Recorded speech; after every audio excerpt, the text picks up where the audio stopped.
Avengers Assemble in Excel. Ever wonder what the Avengers do when they're not saving the world? Turns out, even superheroes have to deal with spreadsheets. And let me tell you, it's not pretty.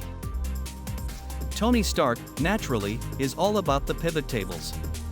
He's trying to optimize the arc reactor output, but keeps getting distracted by the conditional formatting.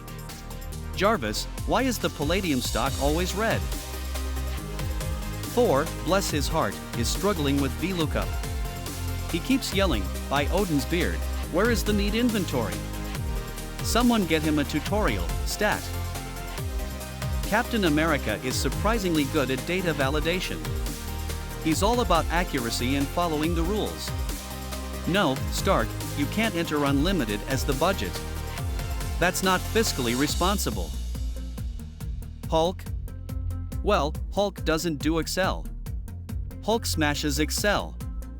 One wrong formula and the whole spreadsheet is toast. Hulk doesn't like #REF. So next time you're pulling your hair out over a spreadsheet, remember, you're not alone. Even the Avengers have Excel nightmares. At least you're not facing Thanos and a corrupted file.